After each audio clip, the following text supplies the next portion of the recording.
했는데 또 인구가 늘어났다. 다시 학교를 지어야 된다는 이제 주변의 목소리도 좀 나오는데 요즘에는 한 20명? BTS의 지민이 나와서 유명한데. 네. 뷰 초등학교. 뷰가 너무 좋아. 진짜.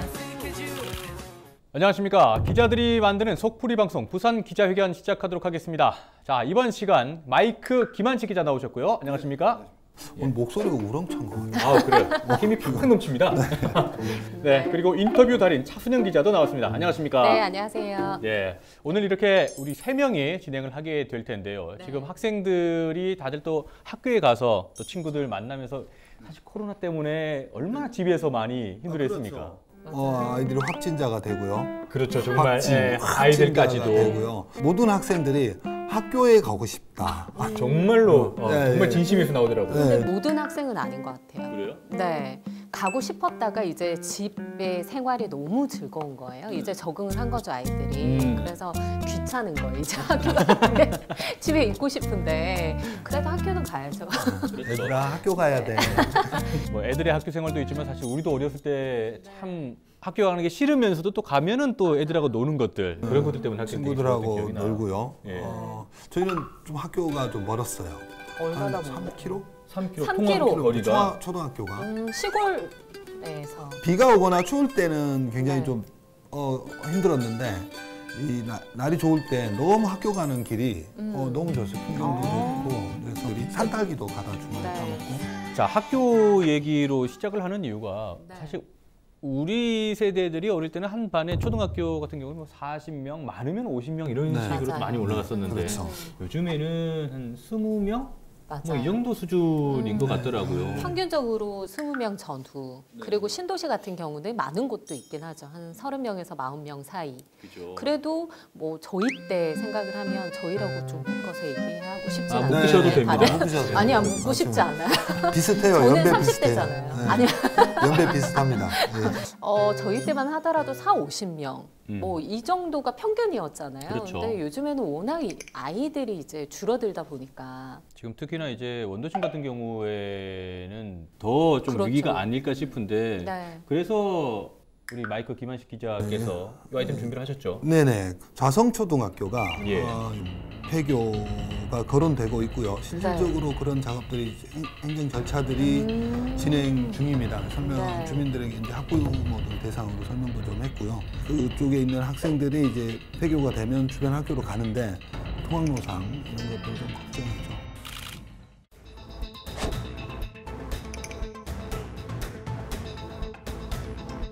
특수학급을 포함해 7개 반, 69명의 학생이 재학 중인 동구 좌성초등학교. 한때 학생 수만 400명에 가까웠지만 인구가 줄면서 현재 수준이 됐고 폐교 대상까지 됐습니다. 그렇지 않아도 낙후된 도심에 학교까지 없어진다는 소식에 지역 주민들은 걱정부터 앞섭니다. 없어지면은 되겠습니까? 이 좋은 시를 정말 젊은 사람도 안 살고 여기 빼 갈 수가 없어요. 딴 데 간다 갈 수도 있겠지만 여기 가능하면 여기 보낼 거예요. 학교가 사라지면 아무래도 아이들이 겪을 피해도 있을 것 같은데 오늘 이 주제로 좀 더 얘기를 좀 풀어보도록 하겠습니다. 먼저 김한식 기자 헤드라인부터 한번 살펴볼까요? 네, 그 부산일보입니다. 부산 초, 중, 고 36곳 5년 내 통폐합. 문 닫은 좌천초 등 도심숲으로 다시 태어난다. 부산일보고요. 역시 부산일보고요. 학생 주로 마지막 졸업식. 서울 6대 광역시 도심폐교 현상 심각. 동아일보. 예. 뭐 서울이나 6대 광역시의 도심 폐교도 심각하다고 하니까 이게 뭐 단순히 부산의 원도심만의 문제, 부산의 문제라고 국한을 지을 수는 없을 것 같고요. 오늘 이 아이템을 부산 동구로 시작은 하지만 사실 부산의 모든 시민들이 또 같이 고민해 봐야 할 문제가 아닌가 싶습니다. 자, 먼저 이 이야기를 시작하게 된 동구 좌성초등학교에 대해서 얘기를 좀 더 풀어봐야 될 것 같은데요. 뭐 역사도 좀 제법 있잖아요. 그렇죠. 원도심이란 자체가 60, 70년대, 80년대에 사람들이 밀집해서 이 형성된 도심인 만큼 아이들도 많았죠. 예. 네. 올해로 67주년을 맞았습니다. 학생 수가 가장 많을 때는 약 한 380명 정도, 400여 명에 가까운 학생들이 네. 다녔던 학교. 연세가 있으신 어르신들은 뭐 오전, 오후 3부까지 오전반, 오후반 이런 식으로 나눠가지고 오후반도 했다가 넘어서 하나 더 있는 거죠. 학생 수가 너무 많아서. 너무 많아서 네. 그럴 정도로 굉장히 좀 학생 수가 많았고 전성기를 가졌던 곳입니다. 지금은 그럼 학생 수가 몇 명입니까? 지금은 특수학급 포함해서 7학급인데요. 네, 전체가 전교의 69명입니다. 69명이요? 네네. 그러면 1학년부터 6학년까지 69명이니까 한 10명에서 11명 정도. 그렇네요. 네. 네, 그렇죠. 되게 속닥하니 좋겠는데요. 아닌가요? 네. 부산시 전체가 20.6명, 그다음에 동구 평균이 18.7명에 비하면 거의 절반 수준. 네. 이게 숫자가 적으니까 좋다고 얘기는 하지만은 좋기는 하지만은 어떻게 보면은 그만큼 동구의 현실 문제를 또 여실히 또 반영하고 있는 거라서 좀 안타까운 면도 있긴 해요. 근데 그 교육청 차원에서는 어쨌든 효율성을 따질 수밖에 없잖아요. 네, 그렇죠. 맞습니다. 그래서 학령 인구 굉장히 줄어들고 있고 출산율도 낮아지다 보니까 자연스럽게 폐교하는 학교가 늘어날 거란 말이에요. 그래서 제가 또 교육청 출입 기자지 않습니까? 네, 그렇죠. 또 뭔가 나오는군요. 그렇죠. 2017년에 부산시 교육청이 적정 규모 학교 육성 추진단을 구성을 했습니다. 한마디로 이 적정한 규모를 유지하는 이제 학교를 더욱 확대시키고 좀 폐교를 해서 통폐합하겠다 뭐 이런 취지로 지금 운영을 한 건데 2017년 기준으로 이전 11년 동안 부산의 학생 수 감소폭이 전국 최고를 기록한 겁니다. 이게 사실 부산시에서 출산율이 최저 출산율이잖아요. 네네. 7대 이제 특광역시 중에서는 여기에 좀 영향이 있을 것 같다 이런 생각이 드는데 어쨌든 교육청의 중기 적정 규모 학교 육성 계획에 따라서 내년이죠. 내년까지 초등학교 26개 학교, 중학교 8개 학교, 고등학교 2개교를 통폐합할 것이다 이렇게 밝혔습니다. 이렇게 수치상으로만 보더라도 36개 학교가 이제 앞으로 통폐합이 계획돼 되는 있는 거죠. 거지, 지금. 네.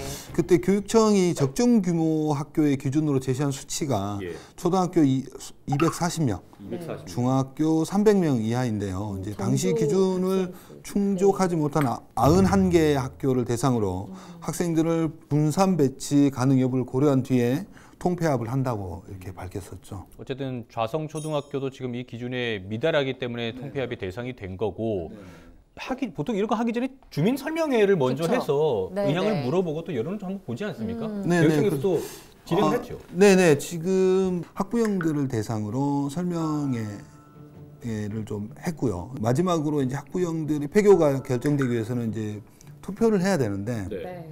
50% 이상이 나와야 됩니다.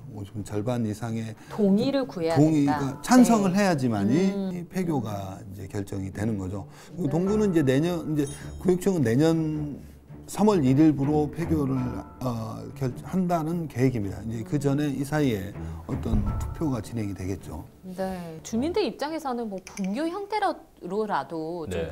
남았으면 좋겠다 이런 입장인 것 같긴 해요. 대다수가 아직까지 시기가 남았기 때문에 뭐 앞으로 지켜봐야 될 문제긴 하지만. 분교라도 유지를 하게 되면 네. 그 아이들이 줄어들지만 좀 안전하게 통학을 할 수 있고 가깝게 학교를 갈 수 있으니까 좋은데 교육청에서는 이제 교육의 효율성이 떨어진다. 적정 규모 학교를 유지해야지만이 어떤 방과후 학습이라든지 현장 학습 이런 것들이 원활하게 혜택을 받을 수 있다라는 게 이제 교육청의 입장인 거죠. 네. 학교를 통폐합을 결정을 할 때 어쨌든 전체 인구, 학령 인구가 줄어드는 것을 감안을 해서 결정을 하긴 할 텐데 실제로 이런 것들이 수치를 다 비교 분석하면서 반영이 되는 거겠죠. 다만 학령 인구가 줄었다고 해서 하는 게 아니고 다양한 주변 여건을 분석을 합니다. 예를 들어 뭐 재개발 재건축이 주변에 진행된다든지 안 그러면 대규모 뭐 주택 단지가 들어설 뭐 가능성이 있다든 계획이 있다든지 그럼 또 학생 수가 확 늘어나는 거죠. 그렇죠. 네. 실제 이제 그 동구에 보면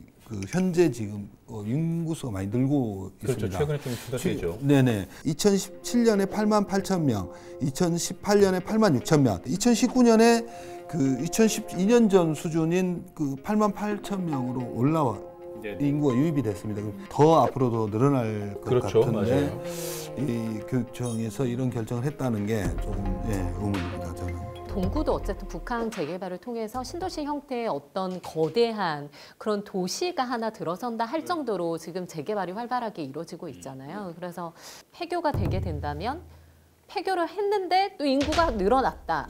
그럼 또 학교를 또 지어야 된다. 네, 이런 상황이 생길 수 있으니까. 실제 네. 그 동일초등학교가 지금 문제가 되고 있습니다. 그 부산역으로 들어가는 라인에 이제 그 있었던 학교인데요. 폐교란 말을 요즘 좀 하지 않습니다. 통폐합이라고 해요. 네, 인근 네. 학교로 학생들을 그쵸, 유입하니까. 그래서 중앙초등학교로 통폐합이 되면서 그 학교 이름이 중앙동일초등학교로 하면서 이름을 합쳤군요. 네, 이름을 합쳤죠. 학생도 합쳤고. 네. 당초에 있던 학교가 폐교도 됐는데 아파트들이 계속 들어선 거죠. 그 아이들이 굉장히 먼 곳까지 그 등교를 해야 돼서 지자체에서 스쿨버스까지 임대를 해서 이렇게 운영을 해줄 정도로 다시 학교를 지어야 된다는 이제 주변의 목소리도 좀 나오는데 지금 있는 좌성초등학교도 그렇게 되지 말란 법은 없는 거죠. 그렇죠, 맞아요. 네. 그 교육청이 얘기하는 효율과 또 어쨌든 한정된 예산으로 운영을 해야 되기 때문에 그런 경제 논리를 본다면은 학교의 통폐합, 그렇죠. 현실적으로는 할 수밖에 없는데 사실 우리 아이들의 이야기이기 때문에 더 또 많은 좀 고민을 해야 되지 않나 싶어요. 아까 말씀하셨다시피 통학로가 길어지고 또 원도심의 특성상 제대로 된 인도가 확보되지 않는 곳이 상당히 많기 때문에 네. 그래 우리 애들이 저 길로 학교를 가야 된단 말이지 생각하면은 한숨밖에 안 나오거든요. 그러니까 어쨌든 뭐 통폐합해서 좋은 교육을 받고 조금 더 그런 교육 역량이라고 해야 될까, 어떤 프로그램이라든지 교사 문제라든지 뭐 이런 것들에 대한 효율성을 높일 수 있지만 가장 중요한 거 안전이잖아요. 우리 아이들 안전 위협받는 그런 속에서 학교를 다녀야 된다면 정말 어느 누가 가만히 있겠어요. 그렇죠. 실제 그 폐교가 되고 흡수되는 학교로 가야 되는 구간이 삼복도로입니다. 삼복도로의 특성상 보행 환경이 그렇게 썩 좋지 않아요. 학교가 폐쇄될 경우 초등학생들이 다니게 될 통학로입니다. 보시는 것처럼 좁은 1차선 도로에 걸어다닐 공간마저 거의 없는 데다 이마저도 불법 주차 차량들이 점거하고 있습니다. 보행로 중간중간 설치된 시설물 때문에 학생들은 차도로 내몰릴 수밖에 없습니다. 불법 주차 차량들이 늘어서 있고 심지어 인도 위까지 차가 세워져 있는 상황. 학부모들은 당장 이사까지 고민합니다. 어른들도 차를 피해서 차도로 가서 길을 가야 되거든요. 근데 저희 애가 1학년, 2학년 어린 애들은 쉽지 않고 위험한 일이거든요. 이사를 심각하게 고민하고 있는 거죠. 동구의 원도심이 굉장히 좀 문제가 되는 게 이제 젊은 사람은 떠나고 어르신들만 남았다. 라는 거는 나 이사 갈 거야라는 게 또 바로 빠져나가는 그렇죠. 젊은 층이 또 빠져나가는. 그나마도 비율이 작은 젊은 층이 또 빠져나가는 거죠. 그렇죠. 그래서 그러면 지역을 더 슬럼화시키는 거고 그렇게 하고 또 특성화 학교를 좀 육성을 하면 다른 데서 또 학생들이 전입이 오면 지역도 살고 학교도 살고 학생들의 안전도 지키고. 그런 형태로 만들면 어떨까요? 진짜? 아니 시골이나 이런 데 가보면 어떤 학교를 잘 지어서 이 학교를 보고 전입해오는 그렇죠. 사람들이 특성화 굉장히 학교를 많다는. 만드는 네, 거죠. 그렇죠. 그런 것도 가능하다는 생각이 드는 게 동구 워낙 전망이 좋잖아요. 사실 네. 그 제일 꼭대기에 있다고 네네. 하셨잖아요. 그러면 그쪽에 이제 소문을 내는 거죠. 분교 형태로 만들어 놓고 이런 특성화 교육이라든지 좀 알찬 교육들이 있다. 그러면 인구를 좀 원도심에서 빠져나가는데 인구를 유입할 수 있는 그런 효과도 있고 학생들은 옮기지 않아도 되고 거기에서 좀 소수로 좀 양질의 그런 교육도 받을 수 있고 그러면 시와 동구와 교육청이 손을 잡고 이렇게 추진을 해보는 걸로 그렇게 한번 좀 얘기를 해주세요. 관계자는 다 빠진 상황에서 저희끼리는 일단 합의를 네, 봤습니다. 그렇게 한번 좀 얘기를 해주시죠. 우리끼리 참 좋은 안이 나오긴 한데 현실성이 참. 아니 좋을 그렇지. 것 같아요. 얘기를 듣다 보니까. 네. 교육청 출입하시니까 한번 얘기를 하겠습니다. 제시해보시는 제가 걸로? 일단 교육청에 얘기를 할 테니까 동구 출입하시잖아요. 네, 동구청장님께도 좀 얘기를 하시고 공을 교육청에 만들어 얘기를 해야 가는 된다. 네, 빅피처를 좀 그려서 좀 얘기를 해봅시다. 제가 일단 네. 초등학교 명은 한번 잠깐 지어봤는데 뷰 초등학교. 뷰가 너무 좋아. 진짜. 아우, 왜? 빨리 넘어가시죠. 네. 원도심의 학교 하나를 없애면은 우리 계속 얘기하고 있지만 나중에 만약에 정말 학령 인구가 늘었을 때 그럼 학교를 추가로 지을 수 있을 만한 땅이 있냔 말이죠. 안 그래도 주차장도 없어가지고 텃밭 없애서 주차 공간 확보하고 하는데 학교 하나를 없애면은 나중에 발생할지도 모르는 그런 상황 어떻게 대처할 수 있을까? 그래서 일부 이제 지역 주민들은 폐교하더라도 학교는 그대로 존치를 해야 된다라는 의견도 있습니다. 실제 건물이 이렇게 비어지게 되면 건물 자체가 굉장히 좀 낡고 좀 문제가 생기죠.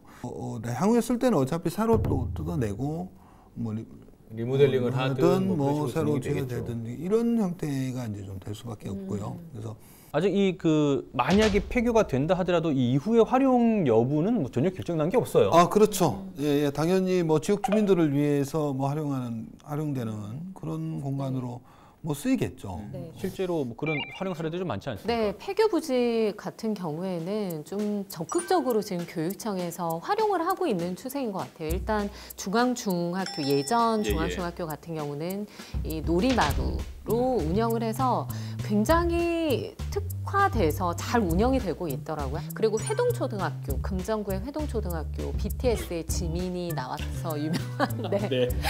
근데 폐교가 됐거든요. 지난해 저 마지막 졸업식을 취재도 하고 했는데 그곳에도 이제 창의적인 그런 체험, 뭐 지금 미래 세대를 위한 그런 교육의 장이 사실은 많이 없잖아요. 그래서 뭐 3D 프린터라든지 뭐 영양교육 이제 체험관이라든지 이런 특화돼서 많이 운영을 하고 있기 때문에 저는 그렇게 폐교 부지를 활용하는 거에 대해서는 좀 긍정적인 입장이긴 합니다만 최대한 지킬 수 있으면 지키는 게 맞다고 생각을 하거든요. 이런 시설들은 꼭 폐교로 활용하지 않더라도 건물 사면 되잖아요. 우리 아이들을 위한 일인데 그렇죠, 맞습니다. 아이들이 미래잖아요. 저는 진짜 그렇게 생각을 하거든요. 폐교가 꼭 필요한 학교에 대해서만 그렇게 좀 진행이 됐으면 좋겠다. 그래요. 뭐 네. 건물 얘기하셨는데 그거 네. 하라고 예산을 편성하는 그쵸. 거고 또 그거 네. 하라고 우리가 세금 내잖아요. 네, 그렇죠. 네. 네. 뭐 교육청 출입 기자로서 할 말 네. 다 하고 계신 것 그쵸. 같아요, 지금. 죄송해요. 제 주제도 아닌데. 그래요. 저희가 좀 이 자리에서 그림을 그렸잖아요. 부산시 교육청 동구 관계자분들께 좀 얘기를 해봅시다. 네. 그 영상 편지 하나 남겨주세요. 아니 왜 영상 편지를 이 시국에 우리 학교도 지켜달라. 폐교가 됐어. 네, 그 얘기를 해주시죠. 폐교를 당해본 입장에서. 네. 학교는 교육하는 공간이기도 하지만 안전을 지키는 게 가장 중요한 것 같습니다. 다시 한번 재고해 보심이 좋을 것 같습니다. 자, 차선영 기자 그리고 김원식 기자의 또 개인적인 의견까지도 다 들어보고 했는데 우리도 기자회견의 말말말을 통해서 또 한마디씩 정리를 하고 의미를 한번 남겨보도록 하죠. 네. 제가 먼저 좀 해보겠습니다. 부산 동구 좌성초등학교 폐교 문제는 우리 문제다. 사실 동구에 그리고 좌성초등학교 주변에 있는 학생, 학부모들만의 고민거리가 아니라 우리의 이제 미래 세대 교육에 대한 시설들, 교육 환경들을 이제 우리가 다 같이 고민해야 될 것 같아요. 2000년에 부산에 그 한 학급당 학생이 36명이었는데 작년에 22명으로 줄었더라고요. 거의 절반 가까이. 이제 계속 내려가고 있는 것도 사실이고 원도심은 더더욱이나 심하겠죠. 그러면 학교를 그냥 단순히 줄일 게 아니라 더 나은 교육 환경, 뭔가 더 특성화할 수 있는 그런 아이디어를 발굴해가지고 그런 식으로 좀 다양한 아이디어들이 나와야 되지 않을까. 그런 고민을 좀 우리가 다 같이 해야 되지 않을까. 그런 생각을 해봅니다. 저는 부산 동구 폐교 문제는 동상이몽이다. 네, 이런 생각을 했습니다. 교육청의 생각, 학부모들의 생각 정말 다르잖아요. 꾸준히 대화를 하다 보면 이게 같은 생각으로 합쳐질 수도 있는 거잖아요. 네. 그래서 그런 바람도 좀 담아 보겠습니다. 네. 저는 가속이다. 가속. 네. 학교가 폐교되면 젊은 사람들 빠져나가고 아이를 키우는 사람들 다 빠져나가면 어르신들만 남고 도심은 계속 슬럼화되고 그 현상이 계속 깊어질 건데 슬럼화를 가속시키는 가속 문제다라고. 동구 좌성초등학교를 시작으로 해서 원도심의 좀 교육 환경 그리고 교육 시설의 문제점을 좀 짚어봤는데요. 이 조합이 딱 괜찮은 것 같아요. 교육 담당하는 차순영 기자 그리고 또 동구 원도심 쪽 담당하는 우리 김한식 기자 두 분과 같이 얘기를 해봤는데 사실 뭐 우리끼리 하는 얘기에서 결론이 날 수는 없을 것 같고요. 교육청, 동구 그리고 지역 사회가 다 같이 고민을 해서 좀 공론할 수 있는 장이 또 계속해서 마련이 될 거라고 생각을 합니다. 폐교 지금 위기 때문에 이렇게 공론화가 될 수 있었던 거잖아요. 이런 위기가 좀 기회를 만들 수 있는. 그럼요. 네, 그랬으면 좋겠다 이런 바람이 드네요. 네, 알겠습니다. 저희 부산방송에서도 앞으로 이 문제를 비롯해서 원도심의 다양한 이슈들 꼼꼼하게 챙겨보고 여러분께 소식을 전해드리도록 하겠습니다. 부산기자회견 여기서 마치겠습니다. 고맙습니다.